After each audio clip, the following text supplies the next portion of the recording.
잘 되는 교회를 보면 담임 목사와 성가대의 호흡이 굉장히 좋습니다. 그래서 말씀을 전해도 성가대가 제일 뜨겁게 은혜롭게, 물론 일부러 그래서 해야 되지 않겠지만, 근데 참 오늘도 말씀과 이 곡이 얼마나 잘 만났나 그런 생각이 듭니다. 마치 이 김한태 장로님하고 제가 굉장히 이렇게 밀접하게 그러지를 못하는데 간혹 이렇게 일하실 때 한 번씩 연락드리고 그럴 뿐인데, 귀한 찬양 정말 귀한 찬양 감사드립니다. 몇 년에 한 번씩 요새는 정기적으로 정기 검진 혹은 장내시경 같은 검사들을 많이들 하십니다. 아주 지혜로운 일이지요.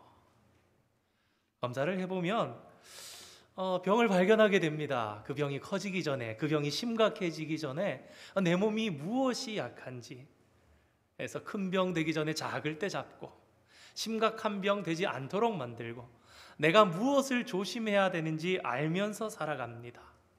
그러니까 이 진단이라는 것, 병이 무엇인가 아는 것 참 중요할 수 있습니다. 그런데 그것보다 더 중요한 게 있습니다.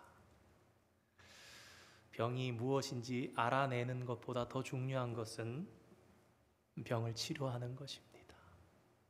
가끔 그런 뉴스를 봐요. 낙후된 지역에, 어려운 나라에 진짜 안타까운 뉴스를 보죠. 영양제 한두 알만 먹었어도 살 수 있었던 아이가 죽었다라든, 진짜 비타민 몇 개 먹었어도 지금 당장 이러지는 않았을 거라는 그런 이야기를 봅니다. 안타깝지요. 그래서 선진국에서는 사람들이 있는 곳에는 반드시 수가 적어도 약국, 병원을 세우려고 애를 씁니다. 가난한 나라들의 그런 선교를, 사명을 가지고 하는 사람들이 있습니다.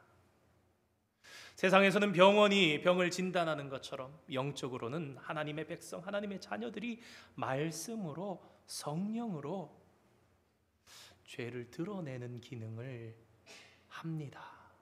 그래야 됩니다.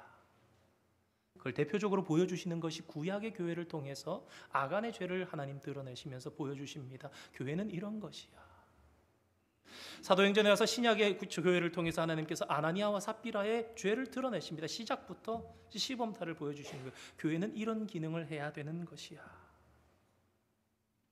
그러나 교회가 죄를 드러내기 이전에 더 중요한 것이 있으니, 그것은 죄를 용서하고 치유하는 것입니다.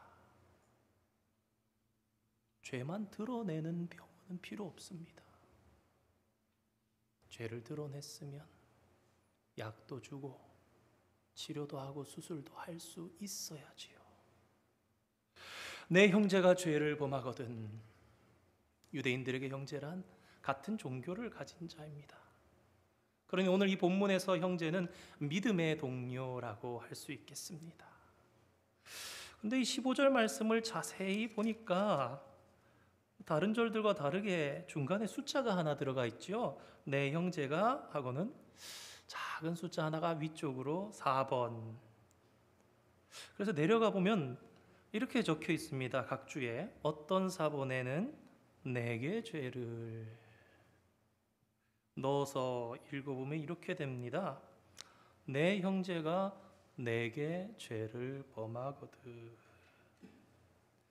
그러니까 오늘 말씀의 죄는 하나님께 득죄하는 것을 이야기하는 것이 아니라 성도와 성도 사이의 죄를 범한 경우에는 이렇게 하라라는 그런 가르침입니다. 가서 너와 그 사람과만 상대하여 권고하라. 근데 이게 잘 안 됩니다. 성도 두 사람이, 김 집사와 이 집사가 어떤 일이 있어서 한 사람 굉장히 속이 상한 거예요. 기분이 나쁩니다.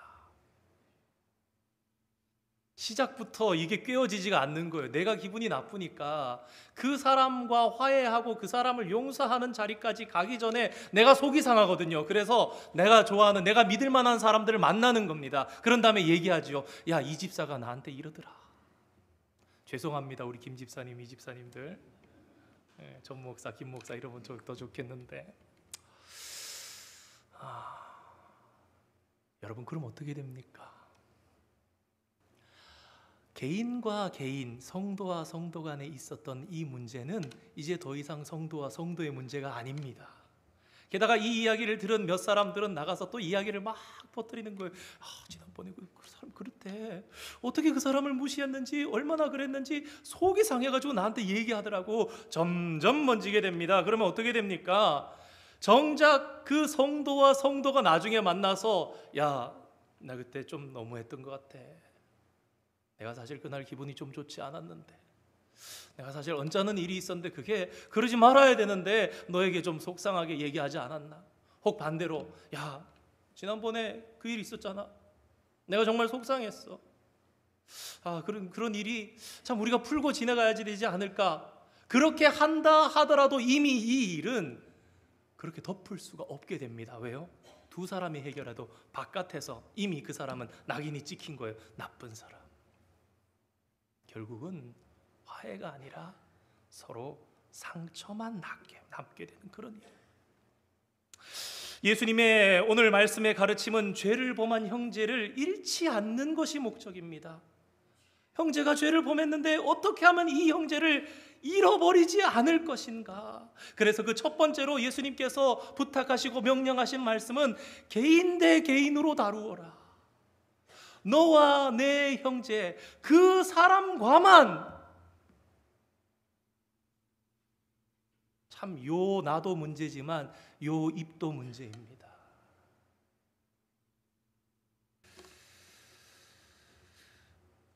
여러분, 죄를 짓는다는 것은 한 가지 죄를 짓는 것으로 끝나지 않습니다. 죄는 무서워서 그 죄를 짓는 도로가 생기는 것과 같습니다. 그러면 어떻게 해결해야 하는가? 새로운 길을 내줘야 돼요. 죄를 짓는 그 길이 아니라 죄를 안 짓고 살아가는 길을 내줘야 되는데, 그런데 이것이 혼자의 힘으로는 어렵다라는 것입니다. 그래서 누군가가 옆에서 도와줘야 되는데, 누가 도와줘라? 내가 도와줘라. 너와 그 형제밖에 없습니다. 나와 그 형제밖에 없습니다. 여러분, 그런데 보통요 보면요, 용서라는 것은 기분 나쁘고 속상한 일은요, 나는 알아도 상대방이 모르는 경우도 많아요. 상대방이 모르는데 어떻게 옵니까? 주님 말씀을 누구한테 합니까? 야, 너 지난번에 그거 다 떠벌렸지? 그럼 그 사람들한테 가서 좀 일을 화해하도록 해. 아니요, 시작부터 잘못된 거예요. 그래서 말씀하시는 거예요. 저 속상한데요? 그래, 속상한 네가 그래도 가라. 왜? 너밖에 없잖아. 여러분, 보통 사람이 죄를 지으면요, 그걸 인정하는 게 매우 두렵습니다. 왜 그렇습니까? 내가 그걸 인정하면요, 지금까지 쌓았던 내 이미지, 내 지위, 내 신뢰감이 모두 잃어버리게 되지 않을까, 그런 두려움에 감싸이게 됩니다. 그러나 지금 이 마태복음 18장에서 예수님께서는 교회를 향해 말씀하십니다. 하나님의 백성이라면, 세상은 그렇지 않을지라도 하나님의 백성이라면 달라야 한다. 그래서 어떤 책에 이렇게 돼 있어요. 하나님의 백성이 위대한 것은 잘못한 형제의 마음을 감동시켜서 죄를 버리게 하고 더 열심히 신앙생활을 할 수 있게 도와준다는 것이다. 하나님의 백성이 위대한 것은 여기에 있다. 그런데 이 일을 해결하기 위해서 아직 입을 함구했습니다. 아무에게도 얘기하지 않았어요. 자, 가야지. 여러분, 갈 수 있습니까? 속상한 내가 그냥 가면 그래, 용서할게, 이게 됩니까? 나만 속상할 수도 있는데 그게 어떻게 되겠습니까? 여기 한 가지 생략된 것이 있으니 내가 가기 전에 우선 하나님께 기도를 해야 한다라는 것입니다. 그 사람을 위해서, 내가 그 사람을 위해서 기도해요. 그 사람을 대신해서 기도하는 거예요. 왜? 그 사람은 아직 모를 수도 있고, 나도 용서할 수 있는 마음도 생겨야 되겠고요. 그러면 신기한 것은 기도를 많이 하면요, 하나님께서 기도하는 내게 하나님의 마음을 부어주세요. 그래서 이게 깊어지면 내가 피해자인데 내가 잘못한 것이 없는데 하나님의 마음이 부어져서 울게 됩니다. 신기한 일이죠. 형제를 용서하려고 준비해서 가려고 그러는데 기도를 하면 내게 하나님의 마음이 부어져서 우는 거예요. 그러면 그때 동시에 하나님께서는 내게 죄를 범한 그 형제의 마음을 부드럽게 하는 작업을 하십니다. 우린 이것을 믿으면서 용서를 시작할 때 기도하며 나가야 하는 거예요. 그리고 나서 이제 내가 울었고 충분히 난 용서할 수 있으니까 됐다 하고 그치면 됩니까? 아닙니다. 아까 말씀드렸죠. 교회의 기능, 죄를 드러나게 해줘야 되는 거예요. 근데 그 죄를 드러나게 하는 게 정죄하기 위해서나 심판하기 위해서냐? 아닙니다. 죄에 대한 책임을 가진 그를 만나서 다른 누군가도 끼지 말고 다른 어떤 사람에게도 말하지 말고 너와 가서 그 사람과만 상대하여 권고하라. 왜 그렇습니까? 이것은 그 형제를 보호해 주는 거예요. 죄가 드러나지 않게. 왜 그렇습니까? 그렇게 하면요 용서가 쉬워지는 거예요. 그 사람이 죄를 고백하는 것이 쉬워지는 것입니다. 이러한 주님의 마음이 단어들 속에서도 드러납니다. 예를 들면 오늘 본문에 권고하라라고 권면하라라고 번역되어 있는 이 헬라어는 사실 그 원어가 꾸짖다라고 얘기하는 권고하라는 헬라어가 쓰이지 않고 다른 단어가 쓰였습니다. 보니까 단어가 무엇이냐? 엘렌콘이라는 단어인데 이 단어는 직역하면 빛으로 가져오다, 밝은 곳으로 빛으로 가져오다. 무엇입니까? 그 형제를 빛 가운데로 데리고 오는 거예요. 그러니까 오늘 본문의 이 예수님의 가르침은 심판이나 책망이나 너 죄가 있다 그 들어가는 데 목적이 있는 것이 아니라 나의 사랑하는 형제에게 죄에 대한 바른 인식을 갖도록 이것이 죄이구나라는 것을 설명해주고 그를 얻고 그를 세우는 사랑의 권면입니다. 내가 용서하러 가는데 사랑이 충만해서 가야 되는 거예요. 내가 용서하러 가려면 이미 아무 얘기를 누구에게도 그 일을 하지 말아야 되는 거예요. 형제를 질타하게 한 것이 아니라 그 형제를 참 형제로 다시 얻기 위해서 그렇게 이렇게 말씀하시죠. 만일 들으면 그 형제를 얻는 것이다. 그런데 이렇게 노력했음에도 불구하고 때론 회복되지 않는 경우도 있습니다. 그래서 예수님께서는 그 다음 단계에 대해서 말씀하십니다. 16절에 만일 듣지 않거든 한두 사람을 데리고 가서. 한두 사람을 더 데리고 가면 나를 포함해서 두세 사람이 됩니다.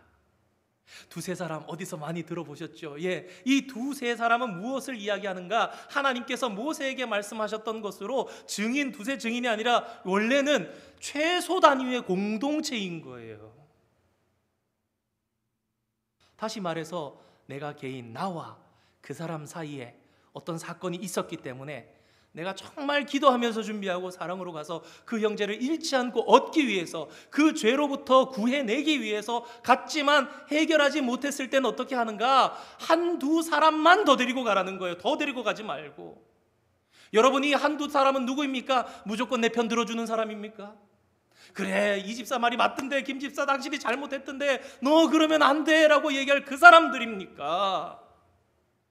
여전히 이 나를 포함해서 한두 사람을 더 데리고 가는 이들의 마음은 사랑으로 충만하여 이를 그 형제를 얻을 수 있기를 소망하면서 가는 거예요.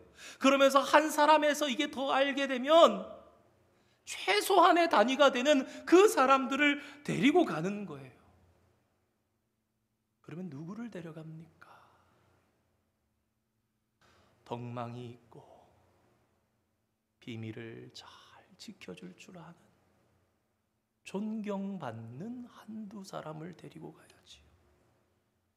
아무나 데려갑니까? 우리는 이 성경의 말씀을 은연중에 기억합니다. 그러면서 마치 교단법에 있는 것처럼 헌법의 권징 파트를 적용시켜서 나는 성경대로 실천했어 하는 것처럼 가서 먼저 야 너 나쁜 놈아 두세 사람 내 편 막 데리고 가가지고 거봐, 우리 김 집사도 이 집사도 박 집사도 다 네가 잘못했다고 그러잖아. 그러다가 교회에다가 그래도 안 들으면 알린 다음에 내쳐버리는. 너는 사람이 아니구나. 예수님 그런 가르치심을 주신 게 아니에요. 사랑의 겉면으로 최소의 단위의 공동체가 갑니다. 두세 사람이 갔습니다. 사랑의 마음으로 충만해서 해봤지만 회복되지 않으면 그 다음에 교회에 말하라. 개인과 개인의 문제에서 시작되었지만 이것은 이제 공동체의 문제이기도 하다. 이러한 과정 속에 들어있는 것은 믿음의 공동체 전체가 그 형제를 향해서 당신의 회복을 우리는 열망하면서 기다린다는 의미가 들어있습니다. 여기까지도, 교회에 이르기까지도 무엇이 들어가야 하느냐? 앞선 사랑의 마음, 그 맥락을 가지고 이 형제를 잃게 생겼는데 어떻게든지 얻어야 되겠는데, 회복해야 되겠는데, 그런 애틋한 사랑을 여기까지 끌고 가야 맞는 겁니다. 사실 이 말씀들이 점진적으로 발전되어 가는 속에는 이런 의미가 들어있습니다. 나의 문제는 곧 최소 공동체의 문제이며 그것은 곧 교회 공동체의 문제이고 이는 교회의 주인 되신 예수님의 문제이다. 그런데 그 예수님이 끝까지 포기하지 않으시는 거예요. 그러면 이방인과 세리같이 여기라, 이 말씀은 어떻게 이해한가? 우리가 가족이라도요, 아주 괘씸하고 불효한 그런 일들이 있을 수 있습니다. 이런 말 쓰면 안 좋겠지만 그때 간혹 아버지가 아들을 향해 이럴 수 있죠. 너는 내가 호적에서 파버릴 거야. 여러분, 이 아버지의 마음은 진짜 호적에서 파고 싶은 마음입니까? 내가 이렇게까지라도 해서 너를 꾸짖으면 네가 내 말에 순종하는, 나의 마음을 알아주는 아들이 되지 않을까라는 그 마음에서 하는 이야기 아닙니까? 말씀을 생각하면서 그런 생각이 들었습니다. 구약의 이스라엘 공동체에서 가장 무섭고 가장 끔찍한 일은요, 이스라엘 공동체로부터 제외되는 일이었습니다. 총회법, 여호와의 회 안에 들어오는, 장자회 안에 들어오지 못하는 자들, 누군가는 10대까지, 누군가는 영원히 들어오지 못하는. 여러분, 그래서 신약시대 예수님 당시에 이방인과 세리는 어느 누구도 되고 싶지 않은, 절대로 그럴 수 없는, 내가 그렇다면 여기서 살아갈 수 없는 정말 그런 안타깝고 두려운 일인데 그것을 언급하는 것은 무엇인가? 그렇게라도 나의 형제가 제발 돌아오기를 원하는 그런 마음이 담겨 있는 말씀이기도 합니다.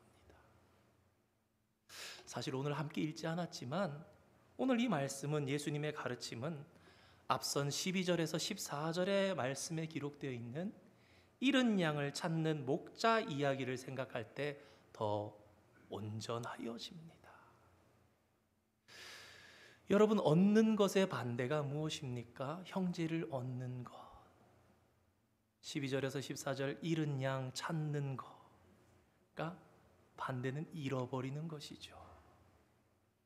그러니까 이어져서 잃은 양의 비유에 이어지는 오늘 이 말씀은 잃었던 양을 얻는 것에 대한 말씀이요, 잃은 형제를 얻는 일에 대한 말씀인데 그게 무엇이냐? 그게 교회의 용서다, 교회의 치료다라고 얘기를 하는 거예요. 목자에게 양이 100마리가 있습니다. 그 중에 한 마리가 길을 잃었습니다. 그런데 이 본문이 참 재밌는 게요, 이 원어를 살펴보면 왜 이 한 마리가 길을 잃었는가? 목자가 참하다 어이구 실수했네, 내가 한 마리를 챙기지 못했네, 그게 아닙니다. 이 원어를 보면 어떤 뜻이 있냐면 이 양이 고의로 곁길로 나간 그릇된 못된 양이라는 그런 단어가 들어있어요. 그러니까 이 양은 목자가 잘못해서가 아니라 자기가 스스로 나간 거예요. 스스로 돌아오지 않고 있는 그런 상태를, 괘씸하고 못된 양이겠죠. 그런데 누가 수고를 합니까? 목자가 찾아가요. 찾는 수고를 아끼지 않는데 심지어 99마리를 산에다가 그냥 두고 갑니다. 그래서 우리 성도님들이 가끔 질문을 합니다. 목사님, 99마리 버려두면 어떡합니까? 99마리는 안 중요한 것입니까? 사실은 이 말씀에는 이런 배경이 있습니다. 산의 안전한 곳에 있는 99마리는 지금 위험한 상태가 아니에요. 그래서 그 99마리가 더 괜찮음을 아는 목자는 지금 혼자 극심한 위험 가운데 노출되었을 수 있는 이 양 한 마리, 그것도 자신이 그릇된 마음을 가지고 있는 그 양을 찾아서 불쌍히 여기면서 가는 거예요. 그러면 또 한 가지 질문이 있습니다. 목사님, 스스로 나간 그 양을 꼭 찾아야 됩니까? 한 마리 나가도 99마리 하면 안 됩니까? 마치 그렇게 설명이 되어 있지요. 꼭 100마리가 되어야 되는 것처럼. 잘 보셨습니다. 여러분, 이 말씀은요, 꼭 100마리가 돌아와야 되느냐, 무슨 의미인가? 100마리는 완전한 공동체를 얘기하는 거예요. 99마리는 완전한 공동체가 되지 않습니다. 그래서 그 공동체는 완전한 공동체가 되기를 염원하면서 그 형제를 위해서 기도하면서 사랑하면서 애쓰면서 회복이 되기를, 그래서 우리 공동체가 완전해지기를 바라는 것입니다. 그리고 하나님께서는 내가 찾아내고야 말겠다. 평행한 것으로 이해되는 누가복음 15장에 목자가 양을 찾는데 언제까지 찾습니까? 이렇게 말씀합니다. 그 잃은 것을 찾아내기까지 찾아다니지 아니하겠느냐. 사실 지난 이틀을 꼬박 아침부터 밤까지, 어제도 새벽이 넘어서까지 이 말씀을 준비할 때는 그렇게 어렵지 않을 것 같았어요. 어제도 좀 그래도 저녁쯤이면 좀 초안을 마무리하고 리뷰를 하면서 좀 준비할 수 있지 않을까. 굉장히 어렵게, 도무지. 그래서 이런 생각이 들었습니다. 이 말씀을 시작할 때 우리 성도님들 가운데 기대감이 많이 없을 수 있겠다. 목사님, 그건 말씀이지요. 안 되던데요. 아마 오늘도 그런 분들 계실 것입니다. 아니, 용서에 대한 말씀은 말씀인데 이 도무지 되지 않는 이 말씀을, 그래서 회의감에 드신 분들이 계실 수도 있겠다. 그런데 그런 상황 속에서도 어떻게 주님께서 가르쳐 주시는 이 말씀에 우리가 한 걸음 두 걸음씩 나가면서 내 안에 역사되어지는 말씀이 될 수 있을까? 맞습니다, 여러분. 사실 우리는요, 많은 용서를 시도해 봤습니다. 그렇지 않습니까? 용서하려고 때로는요, 마음 먹고 애써 봤어요. 그럼에도 불구하고 여전히 우리는 용서에 자신이 없습니다. 왜 그렇습니까? 내가 마음을 강하게 먹고 내가 이 집사를 용서해야지, 그래서 만납니다. 화해 악수를 합니다. 같이 밥도 먹습니다. 그러면서 안아줍니다. 그러고 나서 내가 용서하고 살아야지 하는데, 살다 보면 문득 그 사건이 생각날 때 굉장히 내 마음이 불쾌합니다.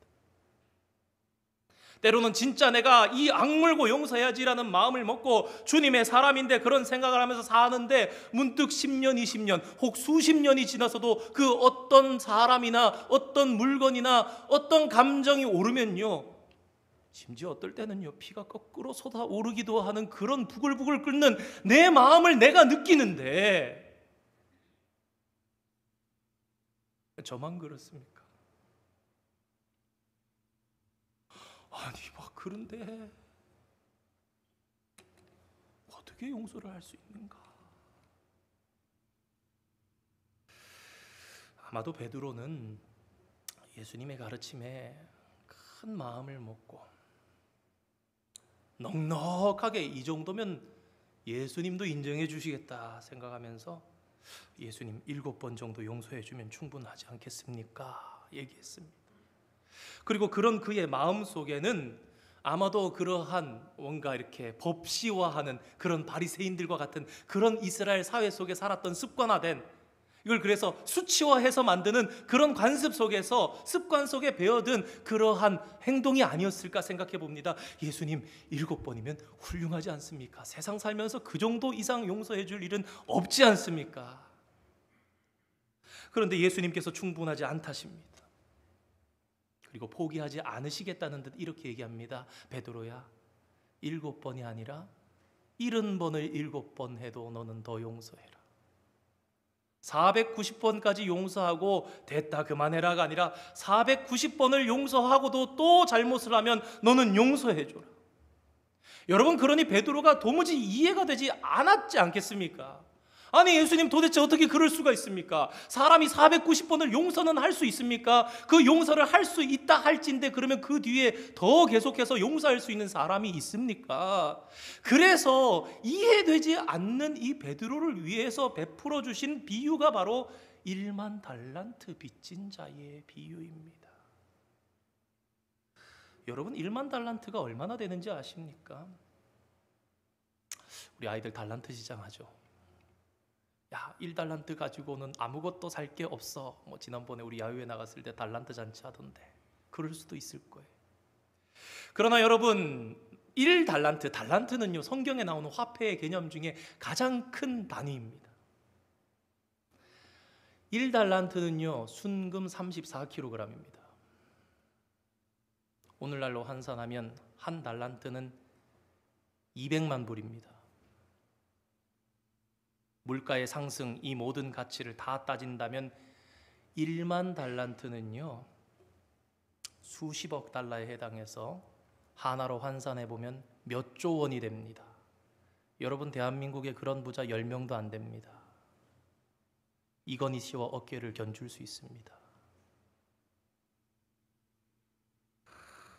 이런 기록이 있습니다. 역사가 요세푸스에 의하면 1년에 이스라엘 나라 전체에서 거두어들인 세금 액수가 800달란트였다. 여러분, 한 나라 전체의 세금을 거둬들인 게 800달란트인데 얼마 빚졌다고요? 1만 달란트를 빚졌다고요. 그렇다면 이 엄청난 부채는 나의 힘으로 갚을 수 있는 것인가? 도저히 개인의 힘으로 갚을 수 없는 이 부채인데, 그럼 이 부채는 무엇을 얘기하는가? 하나님께 대한 우리의 죄를 상징하는 거잖아요. 성도 여러분, 우리가 용서할 수 있습니까? 말씀에 용서하라고 그러니까 용서를 해보기는 해보는데, 용서를 해보면 해볼수록 우리가 느끼는 것은 나는 용서를 할 수가 없구나라는 결론에 이르게 된다는 것입니다. 그런데 거기에서 나는 얼마나 빚진 자인가? 나를 위해 예수님께서는 얼마나 치르셨는가? 우리가 내 죄가 얼마나 무거운지 하나님께까지 닿을 때에 나는 얼마나 탕감받은 사람인가? 예수님의 십자가에까지 닿을 때에 그때에야 비로소 형제를 용서할 수 있는 사람이 된다라는 것을, 그래서 예수님 말씀해 주시는 거예요. 사람은 못해.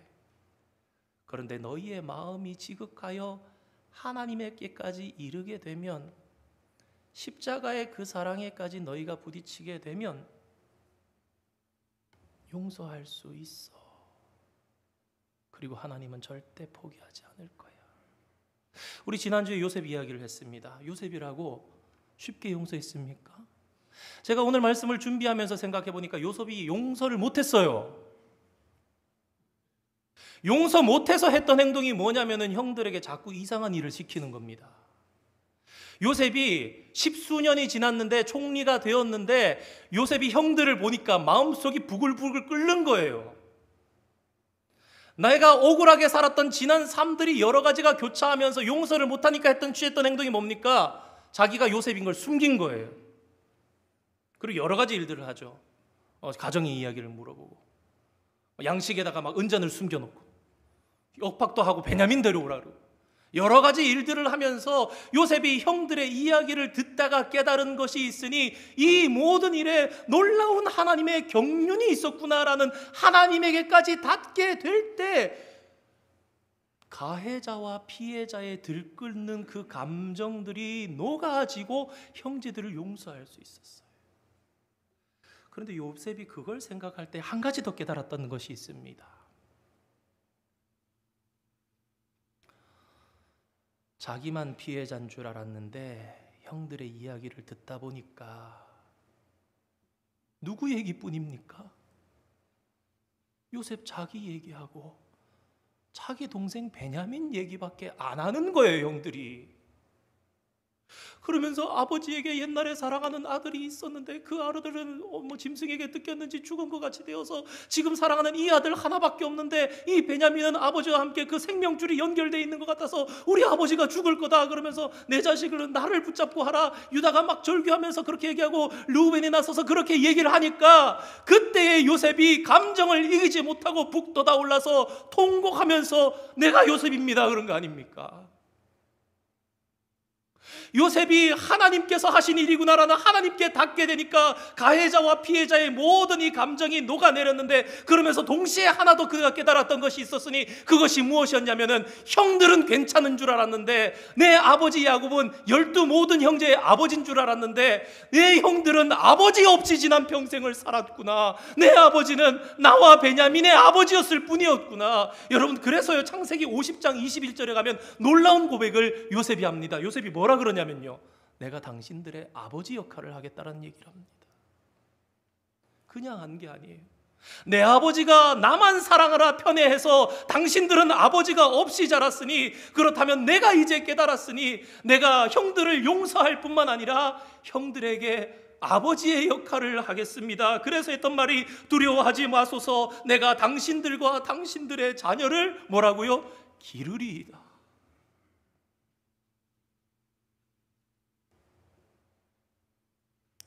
사랑하는 성도 여러분, 오늘 교회에 진정한 용서가 있는 것처럼 보이십니까? 어느 순간 문득 돌이켜서 교회의 모습을 보니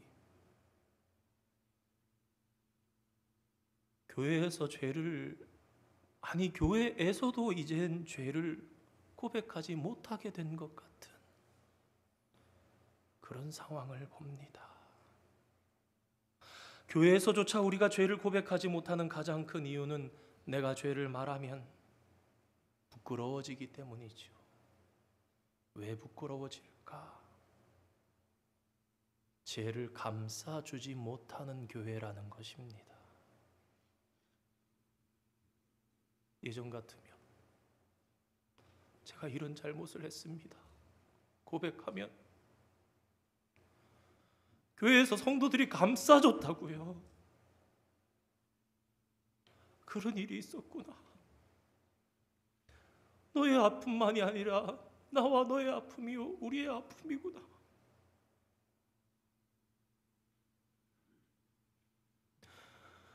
그 죄를 고백하는 형제를 이런 나쁜 사람,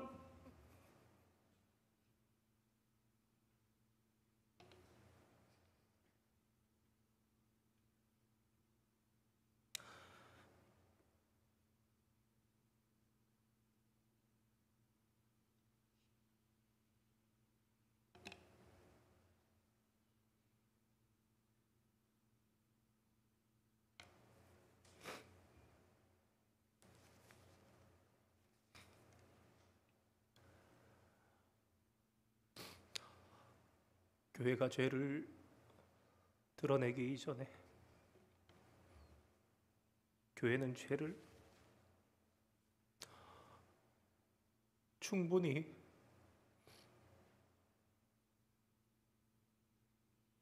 품어줄 수 있는 곳이 되어야 합니다.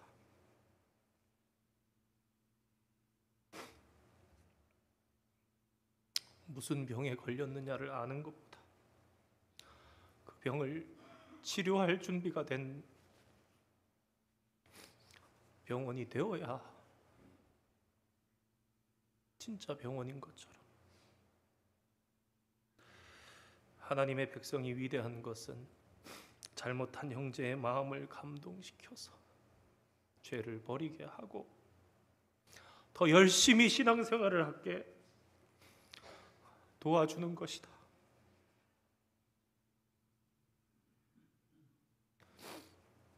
19절 말씀에 이런 말씀이 있습니다. 너희 중에 두 사람이 땅에서 합심하여 무엇이든지 구하면 하늘에 계신 내 아버지께서 그들을 위하여 이루게 하시리라. 이 말씀에서 두 사람은요, 연합할 수 있는 제일 작은 단위입니다. 교회는 모여야 되는데 한 사람으로 교회라고 할 수 있는가? 엄밀하게는 안 될 수도 있기 때문에 이 두 사람은요,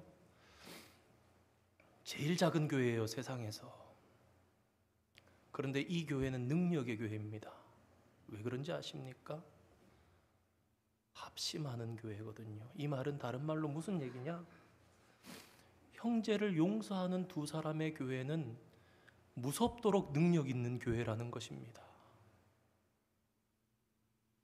우리 교회같이 이렇게 수십 명, 100명 이상 모이는 교회가 아니라 단 두 사람이 모이는 교회라 할지라도 그 교회가 진짜 그 형제를 용서할 줄 아는 교회면 그 교회는 무엇이든지 구하면 그대로 이루어지는 교회가 될 것이다. 내가 약속한다. 합심하여라고 쓰인 헬라어 단어는 심포니아입니다. 들어본 듯하죠. 심포니, 교향곡. 악기가 다른데 다 다른데 조화를 이루어서 하나의 소리를 만들어내는 것. 그런데 그것이 어디서 이루어져야 하는가? 그게 이루어져야 하는 곳이 교회라는 말씀을 하고 있는 거예요. 합심하여. 우리가 어디가 똑같습니까? 다 다른데요. 그러면서 이 말씀을 보면서 코로나로 인해서 온라인 예배를 드리면서 혹 우리 가운데 있었을 법한 그 생각들에 대해서 물론 온라인 장점, 온라인 성경 공부 전 세계 어디 있든지 할 수 있을 것 같은 그런 생각도 있습니다만 말씀을 준비하면서 더 분명해졌습니다. 성도들 간에 불필요하게 부딪히지 않고 편하다, 훨씬 낫다 생각한 분들이 혹 계시지는 않으셨습니까? 오늘 말씀에 비춰보니 다시 한번 교회는 모여야 진짜 교회구나라는 것을 생각하게 되었습니다. 그게 어느 정도라도요? 싸우더라도, 다투더라도, 내 마음이 불편하고 어렵더라도 진짜 교회는 그러면서 끊임없이 용서하는 훈련을 해나가는 거야. 이 말씀은요, 어쩔 수 없는 상황 가운데 몸이 불편해서 운전을 못해서 타주에게서 멀리 있어서 그런 분들에게 하도 드리는 말씀이 아니지 않습니까? 설령 그것이 부딪히고 싸우는 일이 있더라도 교회에서 너희들이 예배하면서 진짜 성도의 실제적인 교제를 하는 사람들, 용서를 안 되는 것 같은데 계속 해보면서 그 용서를 연습하는 그 끝에서, 용서의 끝에서 하나님을 만나게 된다. 그래야 진짜 하나님의 백성, 하나님의 교회가 된다라는 것입니다. 찾을 때까지 찾겠다. 하나님께서는 포기하지 않으시겠다. 그런데 그것을 연습하는 490번보다 더 많이 연습하는 우리의 삶 속에서 주님이 원하시는 것, 마침내 너희들이 그것을 통해서 고귀한 하나님의 사랑에 닿게 되는 거야. 배우게 되는 거야. 어떤 분이 이런 얘기를 하셨어요. 그 용서를 이룬 사람들이 모이는 곳이 천국이다. 그 용서를 못하는 사람, 큰 교회에 있으니까 그런 분들이 계세요. 난 2부에 나오는 누구랑 굉장히 사이가 안 좋으니까 무조건 1부 예배 드려야지. 난 1부 예배 아주 기분 나쁜 그런 사람이 있기 때문에 나는 무조건 11시 예배만 드릴 거야. 용서를 이루지 못하면 하나님의 백성이 아니라고 하나님 말씀하세요. 제가 너무 떳떳하게 말씀을 못 드리겠죠. 왜요? 1만 달란트 빚진 자 얘기하면서 뭐라 그러십니까? 그 동관 하나 용서 안 하면 100달란트 얼마 안 되는 돈인데 나도 용서 안 할 거야. 너 1만 달란트 탕감해 준 거, 그러면 그 사람이 천국에 들어갈 수 있습니까? 우리는 진짜 교회입니까? 내가 진짜 성도인가? 어떤 학자가 그랬다고 하죠. 문제가 없으려면 공동묘지 가서 살면 된다. 세상에 혼자 살면요, 부딪힐 일도 없습니다. 모든 문제가 해결됩니까? 하나님께서 분명하게 아니라고 동의하지 않으십니다. 아니야. 여러분, 우리가요 인생을 살면서 제일 신중하게 선택하는 것 중에 하나, 사람 선택하는 거 배우자입니다. 내 남편, 내 아내 선택할 때 굉장히 고민하면서 선택을 합니다. 여러분, 그런 배우자 마음에 드십니까? 목회를 하면서 참 놀라게 되는 게, 목사님들 부부도 참 많이 싸우는 그런 일들을 통해 놀라게 돼요. 여러분, 세상에 안 싸우는 부부 한 쌍도 없습니다. 정말 안 싸우는 부부가 있을 수 있다면요, 이런 가능성이 있을 것 같아요. 안 사랑하는 경우. 여러분, 안 사랑하면 안 싸웁니다. 오히려 많은 성도들의 존경을 받는 한 목사님의 실화를 소개드리고 말씀 마치려고 합니다. 어느 날 아내가 목사님을 부르더래요. 당신 여보, 여기 와서 좀 앉아봐. 남자들이 제일 무서워하는 말이죠. 여보, 여기 와서 좀 앉아봐.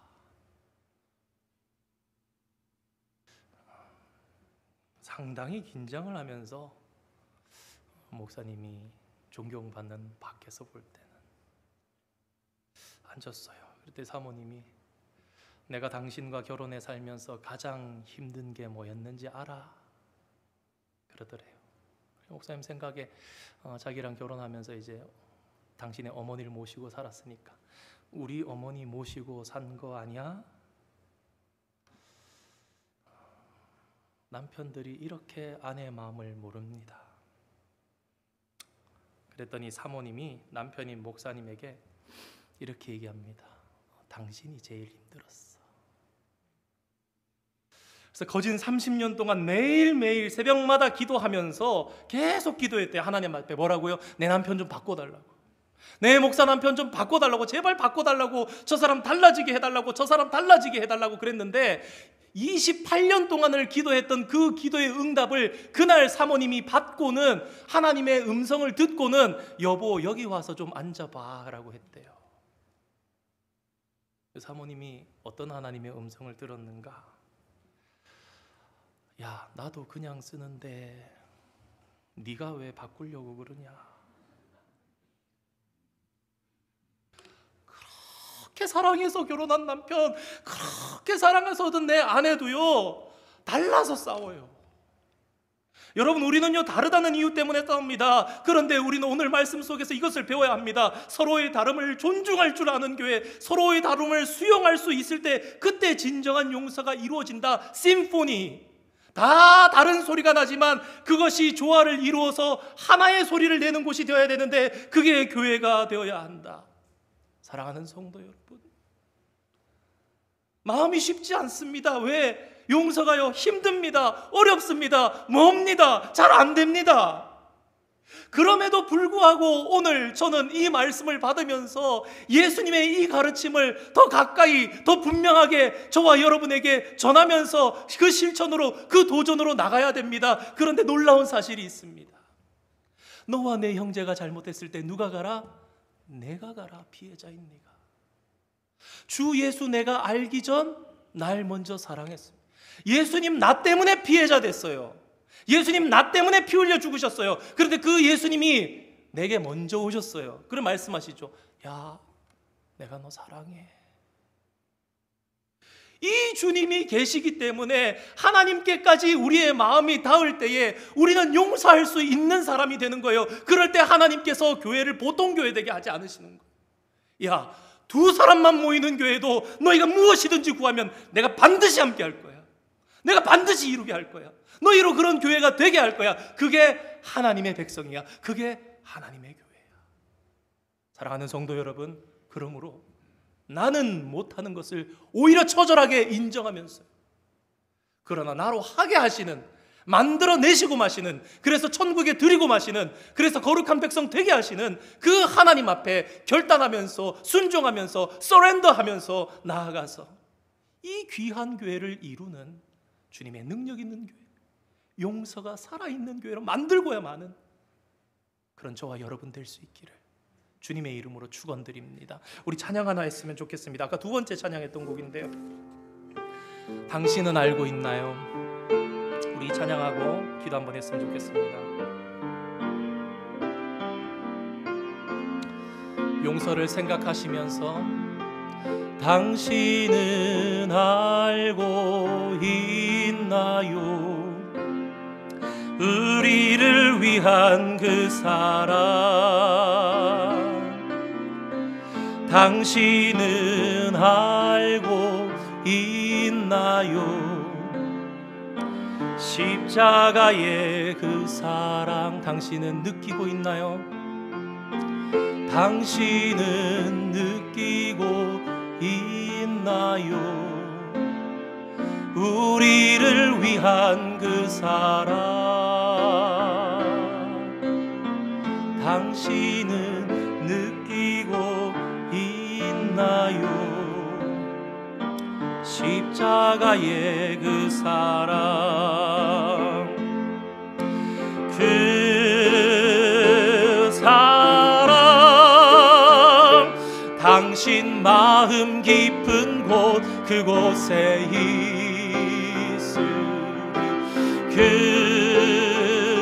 사랑 험한 세상 한가운데 있나니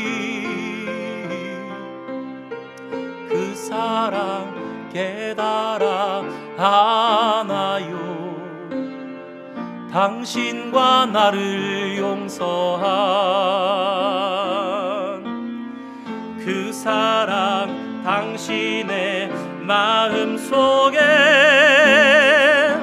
항상 함께 하리라. 그 사랑 깨달아 하나요? 그 사랑 깨달아 하나요? 당신과 나를 용서한 그 사랑 당신의 마음 속에 항상 함께 하리라. 아멘. 우리 그런 마음으로 결단하며 느끼고 알고 깨달아 그 사랑에 닿고 용서할 수 있는 자로 참 형제를 얻고 세우는 진정한 교회 되기를 원합니다. 하나님께서 반드시 우리와 함께하며 이루어내고야 마실 것입니다. 기도하겠습니다. 거룩하신 하나님 감사드립니다. 부족하고 연약한 것밖에 없는 저희들이지만 여전히 저희들을 사랑해 주시고 포기하지 않으시는 하나님 사랑에 참 감사합니다. 저희들이 어떻게 용서합니까? 그런데 그럼에도 포기하지 않고 또다시 용서해야 하는 그 용서의 끝에 나보다 더 포기하지 않으시는 하나님이 계시고 예수님의 십자가가 있고 갚을 수 없는 죄를 이미 탕감받은, 이미 큰 용서를 받은 죄인 된 내가 있었음을 발견하게 됩니다. 그러니 하나님, 어찌 용서하지 못할 형제가 있겠습니까? 그저 100데나리온 빚진 자일 뿐인데요. 하나님, 진정한 용서가 살아있는 주님 기뻐하시는 교회 되기를 원합니다. 형제를 극진한 사랑으로 용서하고 품어주고 회복하고 치유하는 성도 되기를 원합니다. 주님, 우리를 도우시고 마침내 용서하는 천국 백성 되게 인도하여 주시옵소서. 감사드리며 우리를 위해 십자가에서 물과 피를 다 쏟으신 예수 그리스도의 이름으로 기도드립니다. 아멘. 우리 시간 좀 특별한 시간을 가지려 하는데요. 우리 박재호 집사님